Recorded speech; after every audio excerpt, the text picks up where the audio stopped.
was full, but loving the energy. You having a good day? I met a couple of people in the lift who missed lunch, who didn't look very happy, but hopefully the rest of you got some lunch. So I'm Joe Manning. I'm a partner at KPMG. I'll tell you a bit about KPMG shortly. I'm going to spend about 10 minutes with you, just talking to you a bit about me, a bit about my career, and some of the things that I've learned over the years and the things that have helped me get ahead, basically. So hopefully that's useful to you. You've got 3 breakout sessions after that. We'll be honest, we'll be open with you. We've got some colleagues here, and if you can go away, you can take some of that knowledge and insight and help your own careers, and that's a good job. That's a good job for us. So I think I might have 2. I've only got 2 slides, right? It's not slide heavy, but I actually produced. Have I got the slides, Ashley? Yes, you do. Next slide. Okay, that's me. You know me. Okay. Right. So I'm going to talk to you a bit about me, a bit about what I do. Also, let you know what I do personally, because that's an important part of my life as well, and you'll see how that feeds into my career. I'll step you through very briefly on the second slide my sort of career to date, my career highlights and the things that I've learned. So look, I work at KPMG. I've been there for 10 years. 10 years in March next year, actually. So I went to university and I studied quantity surveying. So put your hands up if you know what a quantity surveyor is. Okay, well, it's about a third. Few people look at me and go, what's that? What's a quantity surveyor? So look, I didn't know what to do when I was at school. I wasn't sort of hugely academic. Right, I played a lot of football, a lot of sport. That's what I wanted to do. Sort of athletic kid. Didn't work out for me. Wasn't good enough. Got injured. Didn't really know what to do. A couple of my friends dropped out of school at 16, and they were quantity surveyors. And I thought, what do these guys do? I just thought they counted bricks in a sort of builder's merchant yard. But started to inquire about that and understand a bit. And so basically, I trained in quantity surveying, and I used to manage the finances and the contracts for construction projects, right? So kind of a cross between an accountant and a lawyer for construction projects. So I worked for a big building contractor delivering those projects. So I understood how you build a project and how you deliver it efficiently. I joined KPMG, so I went from delivering the projects out on site, and I learned a lot, right? Resilience wasn't a very diverse industry, but it gave me a lot of things that really helped me today. And then I joined KPMG, and I joined a project advisory team that then takes people from the construction industry who advise clients how to deliver their big projects efficiently. So hospitals, road, rail, nuclear power stations, HS2, which isn't obviously going so well. But how do you set them up and how do you deliver them efficiently? And I work with government clients. I work with private sector clients. Really interesting, sort of massive range of opportunities. So I enjoy that. What do I get up to outside of work? I was just chatting to a colleague. I'm a Manchester United fan, so this is a bit challenging for me at the moment. A few yeses. It's a challenging time for me at the moment, so it's helping me build my resilience. I will be there on Saturday, though, against Brentford. I'm married. I have 3 children, 3 boys, all 5 and under. My name's Joe, and all of their names begin with J as well. And one of my friends said, it's a bit like the Kardashians, isn't it? But better. And I was like, okay. When the baby was born in January, he's 9 months. We weren't going to give him a J name, but we thought he'd be left out, so we called him Joshua, and it's working out okay. So look, my wife's on maternity leave. She goes back to work in January. We both work. We don't have much sort of support around us in terms of family, so we've got to be on our toes, right, and make things work for us. And like, when I think about what's important to me, and this is sort of key part of my career, I've got like 3 things, or 4 things actually. So picture a triangle, and at the top of that triangle is my wife and my 3 boys, my immediate family.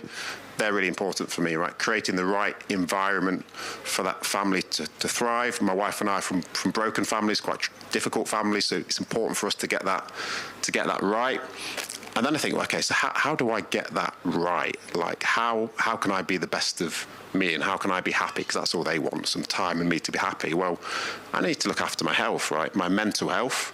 And for me, that's because I used to play a lot of sport and stuff. That's closely linked to my physical health. So I run, I work out, I do things to keep my head straight, right, in this pressurised environment and the world that we live in. So that's important. Keep my head straight, work out. And then the other point of the triangle, the other base of the triangle, is my career, right?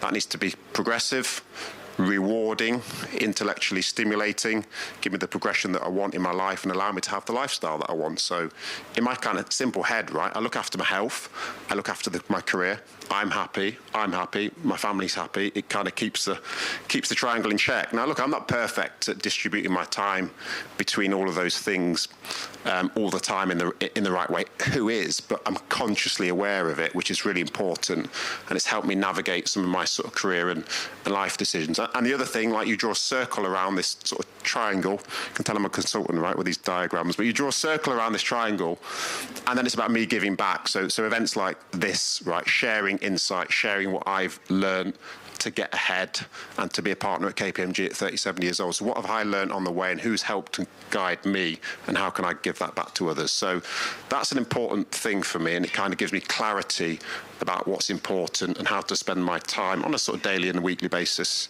as well. So, final slide, I promise.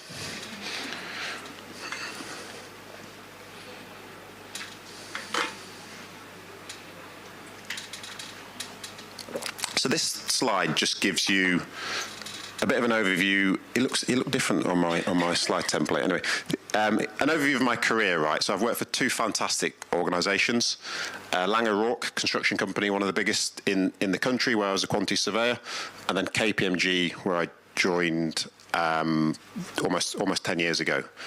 And I'm just going to kind of talk you through those steps and the things that I've learned on the way, which I think are really, really important for building a career. And I actually did this presentation for a group of colleagues about journey to partner. So how do you get there? How do you navigate it? But it's really relevant for this group and people of your age as well, and where you are in your career. So at the start, and actually I've been promoted on average every 2 years when you kind of look back at it, and there's certain things that help me do that on the way. So when I went into the workplace, spent 3 years in my first role as an assistant quantity surveyor. It's all about, like, learn your trade, right? Be good at what you've been asked to do. So head down, focus. You can't get away from hard work, right? What you put in, you get out at the other end. So really focus on what's at hand. Don't get distracted too much from all the other stuff that's going on, and be someone that's good to work for and work with, and be a receptor, right? So take all this knowledge and learning in. So I did that. I was good at that. I got promoted in 3 years. Got promoted to a quantity surveyor. Worked hard, did well, took opportunities. I got promoted again in a year, and I got promoted again in another year. So how did that happen? Why did I get promoted 3 times in 3 years? There's a couple of things. So growth mindset. So who's heard the term growth mindset? Okay, I'm not going to ask people, that's about half the room, I'm not going to ask people what they think it is. It means different things to different people, but to me, it's saying yes to things, right? So say yes to things that make you a bit scared. So when an opportunity comes in life to do something, and it feels a bit uncomfortable in the workplace, in your professional career, because, look, there's a risk you might fail it. You don't know it. You don't know the answer. Right? Say yes to those things. Really, really important to put yourself in a position that is uncomfortable for you. And why is that? It sounds sort of counterproductive. Why would I want to do that? Why would I take the easy road? Because if you don't do it, you deny yourself a growth opportunity, right? Because you can't learn. If you do it and you don't know it, you're anxious. You get imposter syndrome. These are all normal things. You feel a bit stressed. You feel under pressure.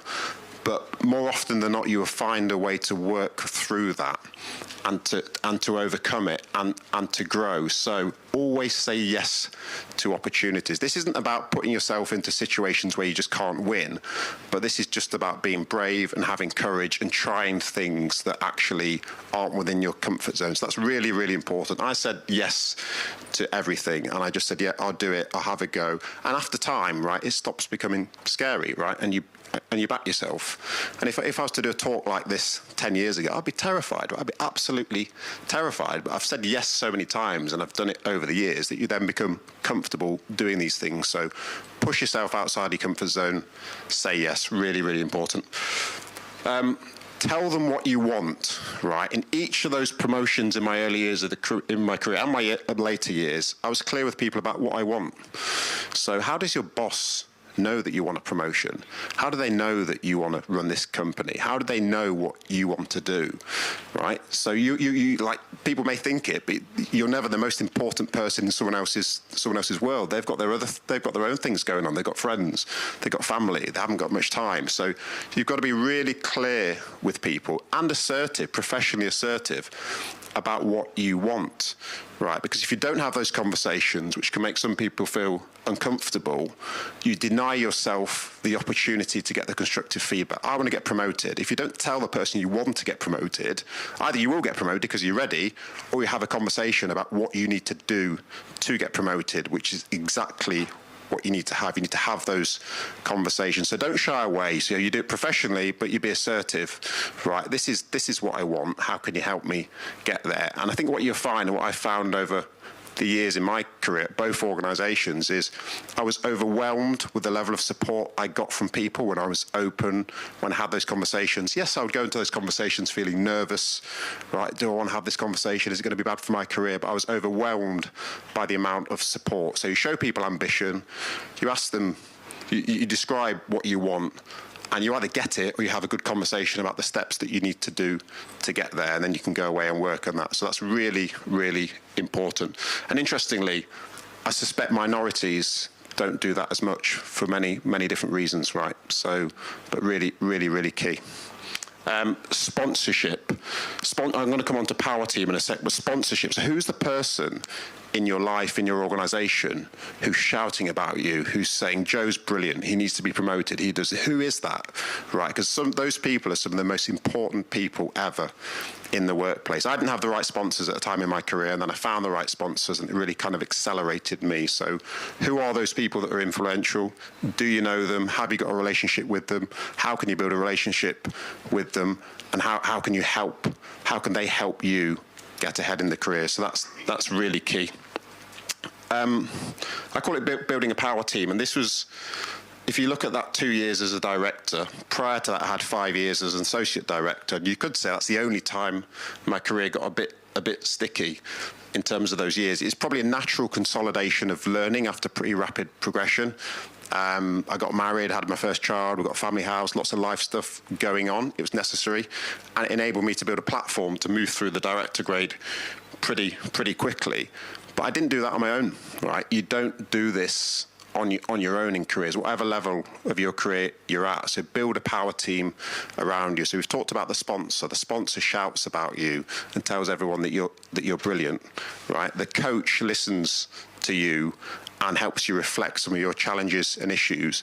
And the mentor guides you and supports you in terms of direction. So the same person can play different roles, but really key to have those people in your life, right, and to work at those relationships, right? You've got to put the effort in. It's like any relationship. If you meet people once every 6 months, you're going to forget what you've spoken about. If you meeting every 4 to 6 weeks, you're going to start to build momentum in a positive relationship. So people, I haven't done this on my own. People have helped me get ahead because I've invested in those relationships.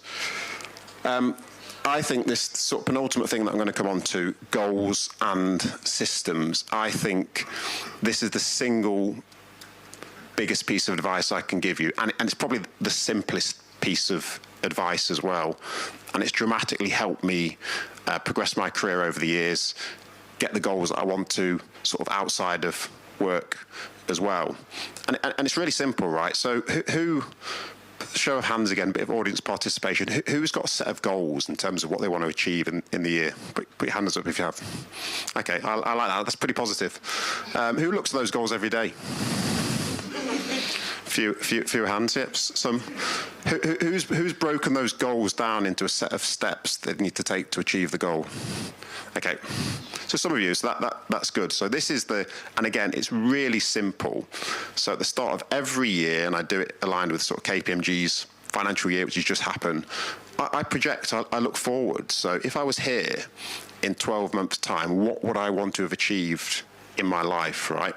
What sort of relationships do I want with my wife and my children? How many times do I want to have exercised? Where do I want to be in my career?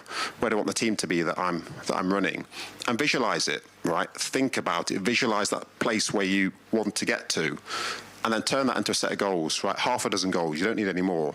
And be ambitious with those goals. You know your goals are right when your goals scare you, because I've been in a place where I wrote soft goals so I could achieve them. But what are you going to get out of a soft goal? You're going to tick it off. Oh, I did the goal. Well, so what? You didn't grow, right? You didn't stretch yourself. Set stretching, ambitious goals. If you only do half of them or 75% of them, that's better than soft goals. But don't set the goal and just gaze up at it. Like the analogy I use is, I don't know, I want to climb Mount. Well, I don't. But if I wanted to climb Mount Everest or base camp, say, which is more achievable, great. If I just looked at it, it's not going to happen. So I need to break that down into logical steps. I need to get fit. I need to get sponsorship. I need to get a team. I need to agree some time away with my wife to go and do this challenge. There's loads of different steps, right? Individually, when you break the steps down, they're not that scary, right? It's not Everest. It's actually training plan, coach, get fit, logistics, and just do them, right? And then the real magic is, well, when am I going to do them, right? It's like project management 101. In 12 months, I want to get here. These 6 things makes a good year. Each of those 6 things have got a number of steps. And actually, I'm going to do the first 5 of them over the next 3 months. That process of being rigorous around your own development is the single sort of biggest thing that's helped me get ahead. And the sort of final bit to that is being reflective. Right, so I sit down at the end of every quarter, every 3 months, and I look at what's gone well, what hasn't gone so well, where did I want to get to, where did I get to. That's so empowering doing that, because you'll really be surprised about what you've done towards those goals. Right, it's really, really empowering. So that's important if you can get into that habit. Sort of final thing for me before I sort of summarise is, don't ever forget what's important to you and who you are, right? Be yourself, be proud of being yourself. Being different is good, right? I always say that. Standing out from the crowd is good. If you're average and you don't put it in and you stand out, it's probably not good, right? Because that's life and it's not fair and there's bias. But if you're good and you're different, it's really, really powerful. So kind of use that as a bit of drive. It can be really, really powerful. But don't forget about what makes you, you. Be confident in yourself and keep doing the things that are important to you. Back to my triangle and the things that are important in my life. I never get lost into any one of those areas because I have that balance and that focus around the key things that are important in my life. So I think we've got 3 breakout areas now. Great topics. Got some colleagues here from KPMG. I'll be on one of the tables. I think you can rotate around the tables. And look, we'll be open, we'll be honest, and yeah, hopefully you can get something out of that as well. No, so I was just picking up on the point that you raised about when you were a director, and you assimilated quite quickly past that whilst having a baby and having other priorities. So I was just wondering what you would advise for somebody that had a lot of conflicting priorities that were of equal level of importance. It's like how you be a good director, a good dad, a good carer, and it's all happening at the same time. Yeah, it isn't easy, and I go through that daily, right? Pretty scared about when my wife goes back to work in January. Fully supportive of her doing that. She's a professional. She's been to university. Like, she's enabled me over the last 5 years. She's been sort of on maternity looking after the kids, basically, but I'm kind of not quite sure how we're going to work it out. So I think, look, the only thing you can't change is time. Like, all of us have got 24 hours. But back to my point around what's really important. So in my triangle thing, I understand what's important, and then I look at my diary and I look at how I use my time, and am I using my time for the important things, or am I doing things? And you've got to be like ruthless prioritization, I call it, right? You have to be ruthless sometimes with your time, because you can't change the amount of time, and you need to sleep. If you want to be healthy, you need to sleep for, I don't know, 6-7 hours, 8 ideally. 6 or 7 hours. Yeah. I'm a 6.5 average. I want to be higher, but I've got young kids, so. But you got to prioritise. So figure out what's important, and then look at how you spend your time. I colour code up my diary at work, right, against my sort of priorities. Right, am I spending all my time doing other people's stuff, or am I doing the things that are important to me? And it's not rude. It's prioritising yourself, right, and which is important. African American actress. Yeah. An American African. It's a difference. That's what I have. Senior level. And some people make them uncomfortable, as Joe says, no. What's preventing progress in ethnic diversity? So it's happening, but it's slow. So what could be done to change? Yeah. So I'll be sort of quite open with where KPMG was. So post George Floyd 2020, right? Spring 2020. There was a really sort of robust conversation with the CEO from people, and I was on that call from people from the African Caribbean Network to say, look, what's the firm doing about this? It's not right. Like, why have we got all these barriers? It was like a catalyst to a number of other things. I'm quite proud of the way the firm reacted, and they changed things internally. I'm potentially a product of that. Right? I benefited. I kind of saw it. For me, like, there's barriers are broad and complex. The single biggest barrier, I think, this is where KPMG was, we're in a much better place now, is role models, right?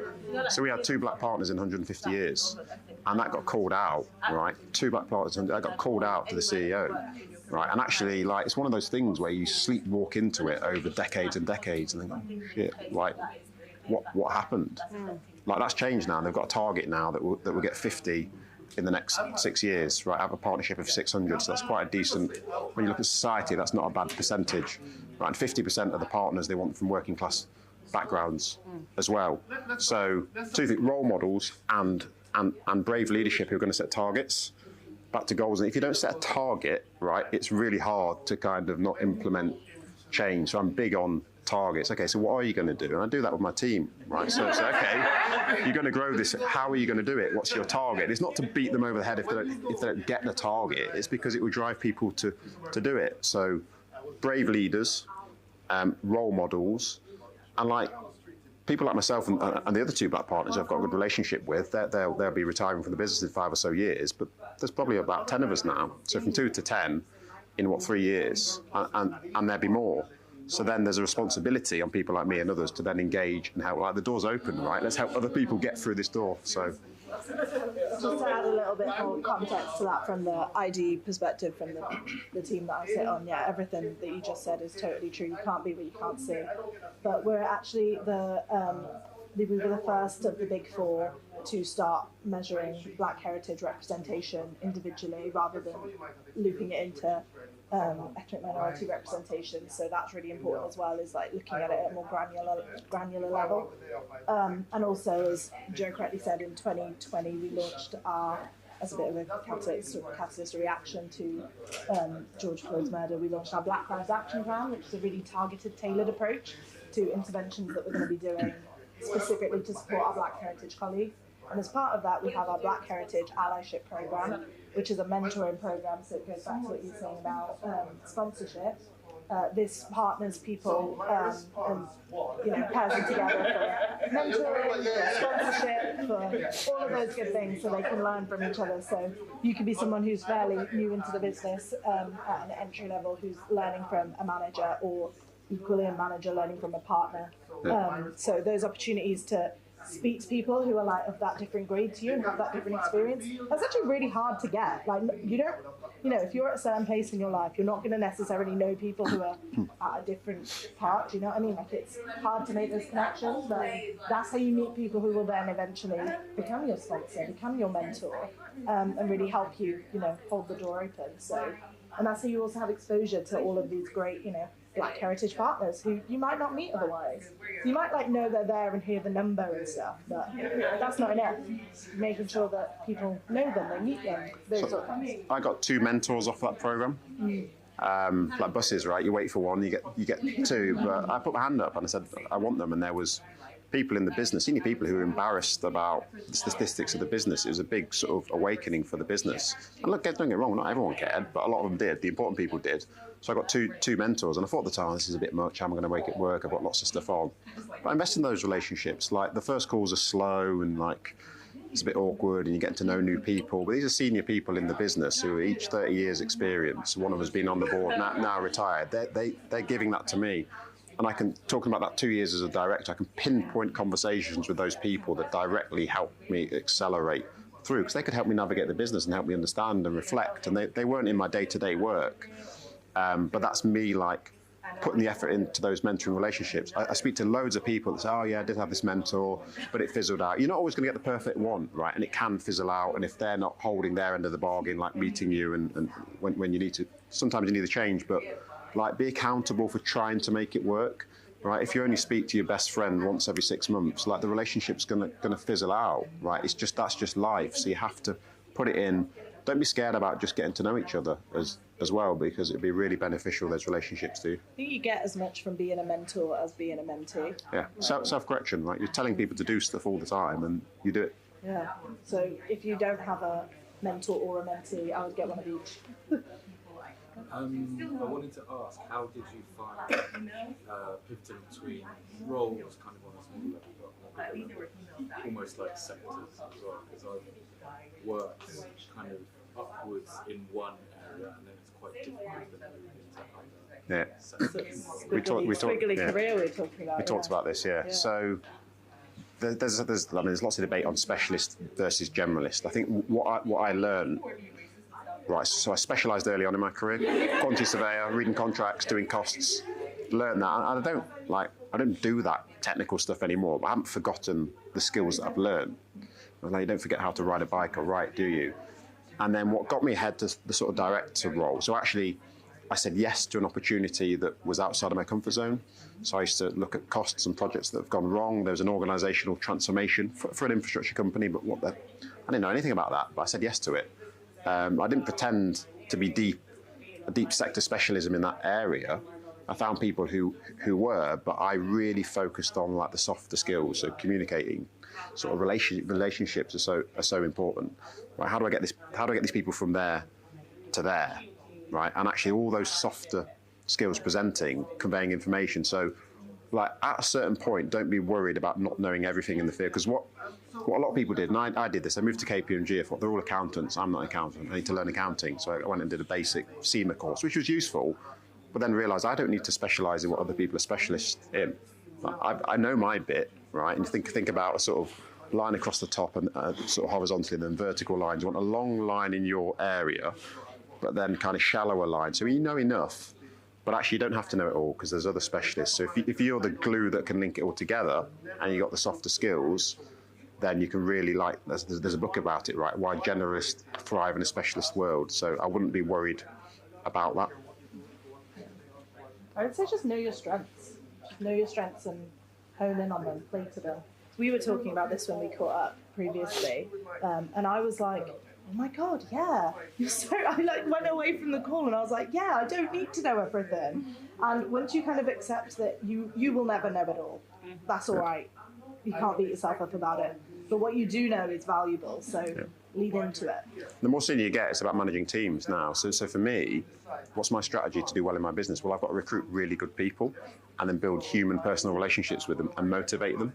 Right, I don't have to be brilliant in everything they do. I've got to motivate them and set them up with goals and help them thrive. It's a different role and different skill, but important. Don't neglect the soft skills. Yep.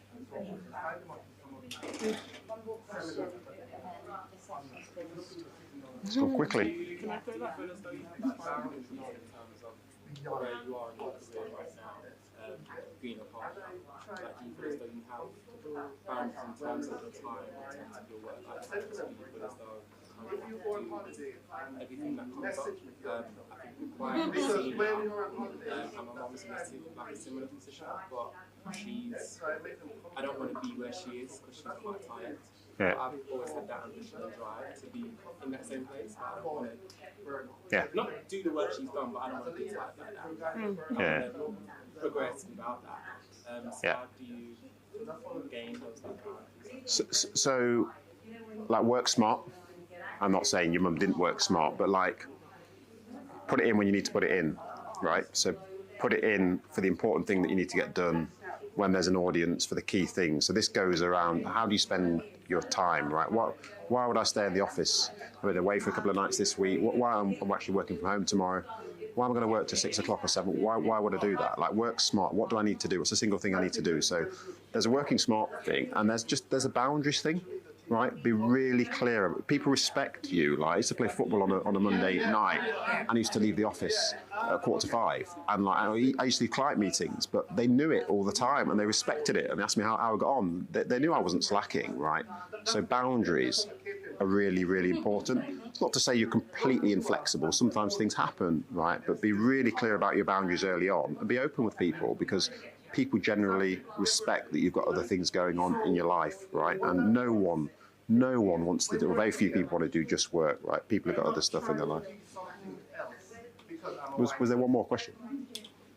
One more? Can I throw squeeze one in? I feel like in the career growth stage, I feel like line managers are particularly influential there.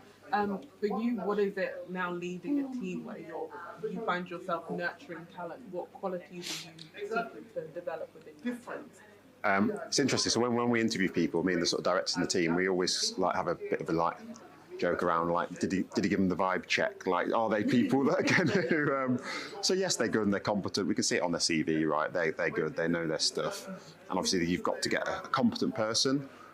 But how, like, this is people work with people. Like, we're in an organisation. It's about interacting. It's about consulting. It's about selling advice. It's about motivating. So you've got to have those skills, and you've got to be a good person to work with. So for me, I look for the sort of personal touch on top. And it's not. This isn't to say don't pick people like you. Pick people who are different as you. Like, don't pick a load of Man United fans from Manchester who are quantity surveyors. Hello. It's not.